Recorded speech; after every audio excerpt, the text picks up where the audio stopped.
All right, so we are moving on to chapter 9, which is called In the Witch's House.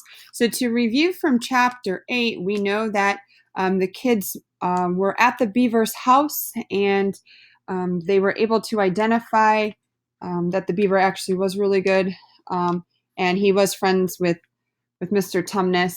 We also know about some of the ancient rhymes that are going on.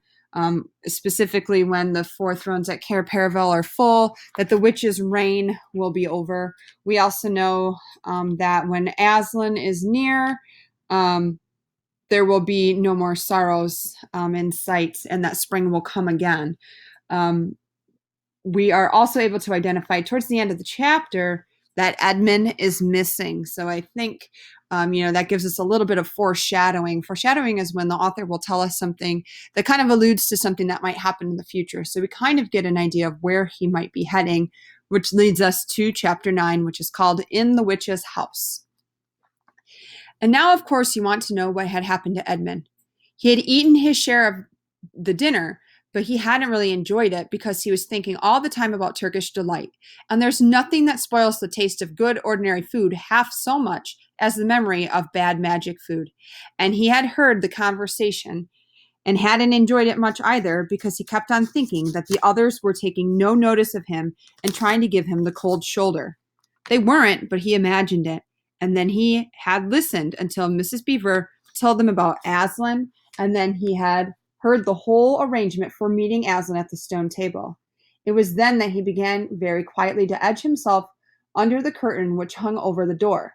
For the motion of Aslan gave him a mysterious and horrible feeling, just as it gave the others a mysterious and lovely feeling. Just as Mr. Beaver had been repeating the rhyme about Adam's flesh and Adam's bone, Edmund had been very quietly turning the door handle, and just before Mr. Beaver had begun telling them that the White Witch wasn't really human at all, but half a djinn and half a giantess, Edmund had got outside into the snow and cautiously closed the door behind him. You mustn't think now that even Edmund was quite so bad that he actually wanted his brothers and sisters to turn into stone. He did want Turkish delight, and to be a prince and later a king, and to pay Peter out for calling him a beast. As for what the witch would do with the others, he didn't want her to be particularly nice to them, certainly not to put them on the same level as himself. But he managed to believe, or to pretend he believed, that she wouldn't do anything very bad to them. Because he said to himself, all of these people who say nasty things about her are her enemies, and probably half of it isn't true.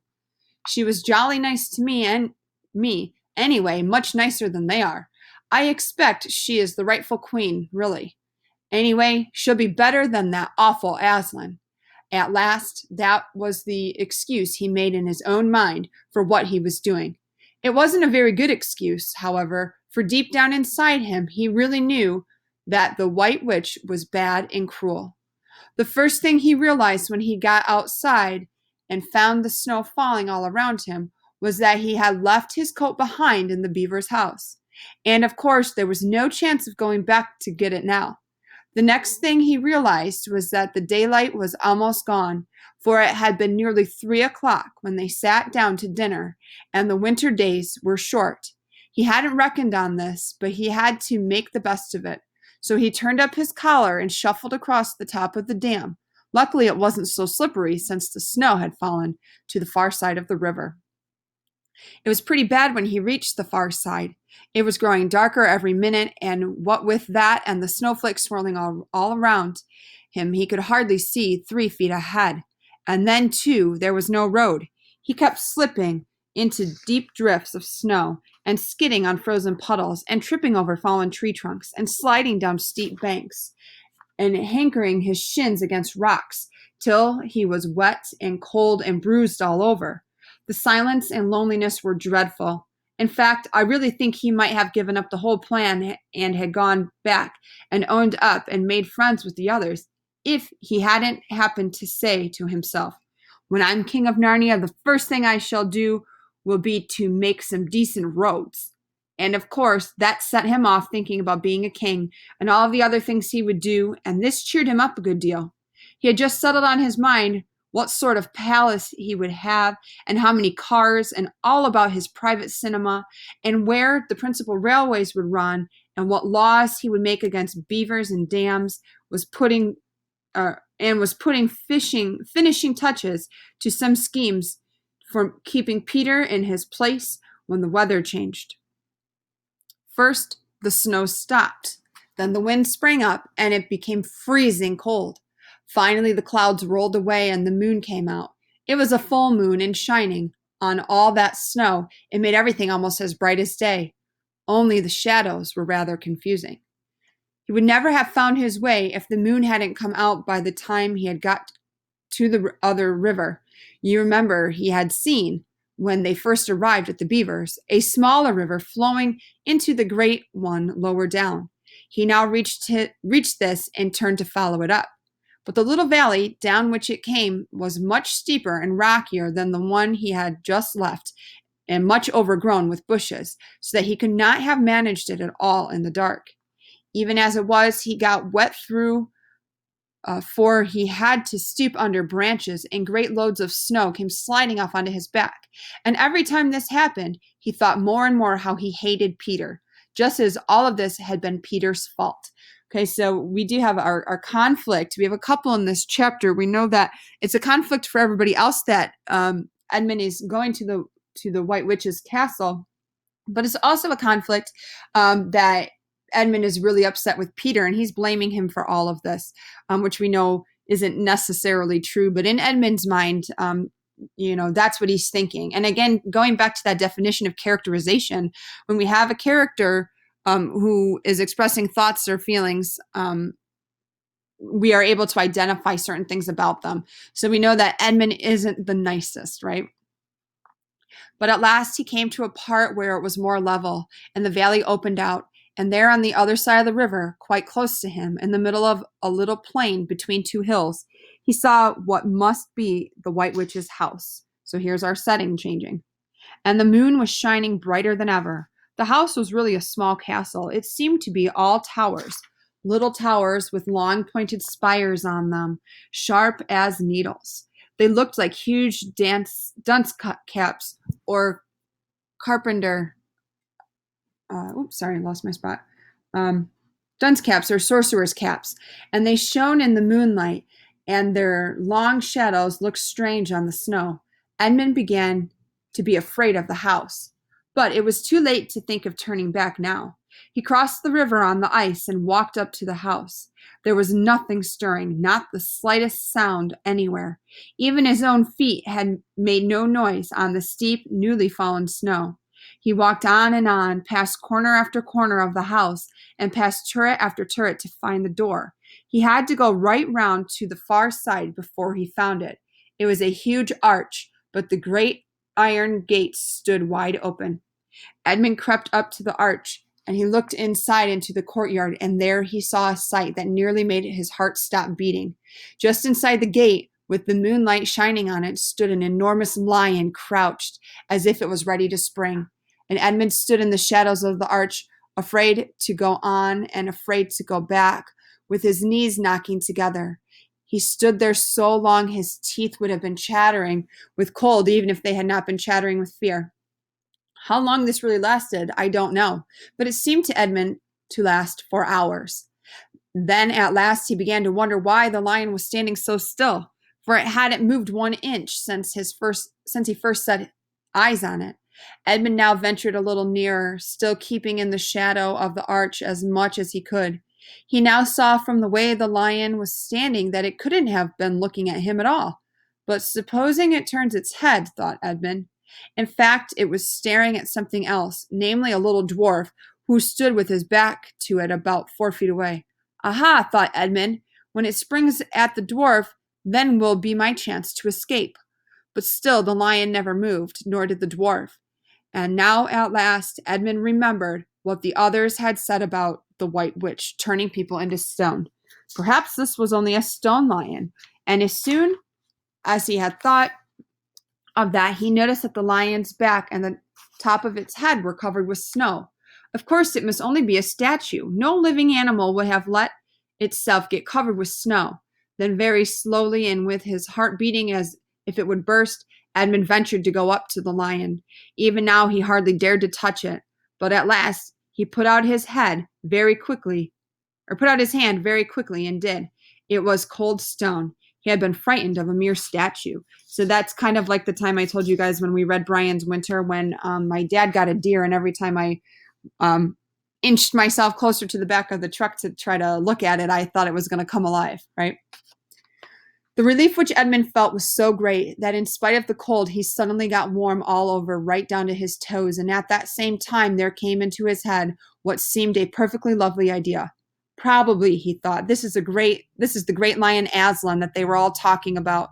She's caught him already and turned him into stone. So that's the end of their fine ideas about him. Who's afraid of Aslan? And he stood there gloating over the stone lion, and presently he did something very silly and childish.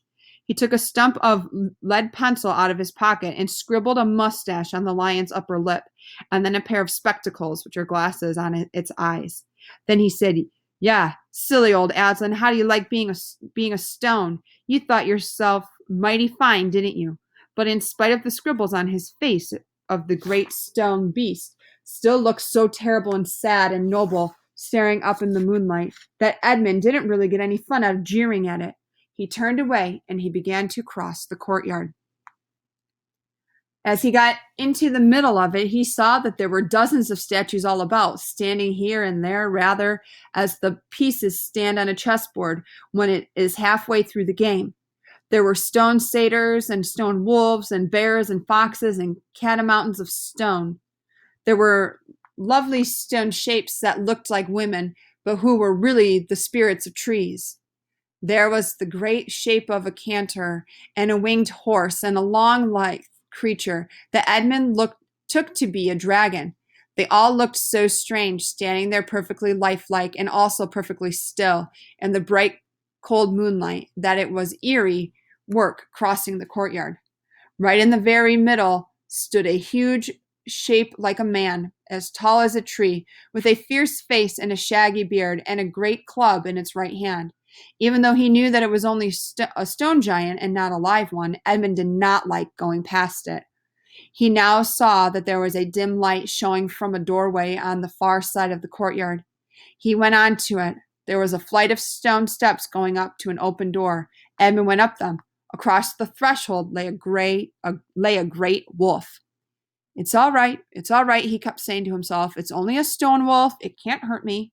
And he raised his leg to step over. Instantly, the huge creature rose with all the hair bristling along its back, opening a great red mouth, and said in a growling voice, Who's there? Who's there? Stand still, stranger, and tell me who you are." "If you please, sir," said Edmund, trembling so that he could hardly speak. "My name is Edmund, and I'm the son of Adam that Her Majesty met in the wood the other day, and I've come to bring her the news that my brothers and sisters are now in Narnia, quite close in the beaver's house. She wanted to see them." "I will tell Her Majesty," said the wolf. "Meanwhile, stand still on the threshold as you value your life." Then it vanished into the house. Edmund stood and waited, his fingers aching with cold and his heart pounding in his chest, and presently the gray wolf, Mogrim, the chief of the witches' secret police, came bounding back in and said, "Come in, come in, fortunate favorite of the queen, or else not so fortunate." So remember that name Mogrim that was on the sign that was left, or the piece of paper that was left in Mr. Tumnus's house. And Edmund went in, taking great care not to tread on the wolf's paws. He found himself in the long, gloomy hallway with many pillars, full as the courtyard had been of statues. The one nearest the door was a little fawn with a very sad expression on its face, and Edmund couldn't help wondering if this might be Lucy's friend. The only light came from a single lamp, and close beside this sat the White Witch. "I'm come, your Majesty," said Edmund, rushing eagerly forward. "How dare you come alone?" said the witch in a terrible voice. "Did I not tell you to bring the others with you?" "Please, your Majesty," said Edmund, "I've done the best I can. I've brought them quite close. They're in the little house on top of the dam just up the river with Mr. and Mrs. Beaver." A slow, cruel smile came over the witch's face. "Is this all your news?" she asked. No, your majesty, said Edmund, and proceeded to tell her all he had heard before leaving the beaver's house. What? Aslan? Cried the queen. Aslan, is this true? If I find out you have lied to me. Please, I'm only repeating what they said, stammered Edmund. But the queen, who was no longer attending to him, clapped her hands. Instantly, the same dwarf whom Edmund had seen with her before appeared. Make ready our sledge, ordered the witch, and use the harness without the bells. All right, so we do know, in fact, now our greater conflict or our greater problem becomes that Edmund has revealed to the White Witch about Aslan, and then towards the end of the chapter, she says to get the sledge ready without the bells. And I want you guys to be thinking about that. Why wouldn't she be using the bells? Okay, so we are going to be moving on in a couple of days, but for your next assignment that you will have to turn in, you will have to answer the comprehension questions for this chapter and make sure you get those submitted onto Echo. All right, be sure to email me if you have any questions. All right, bye.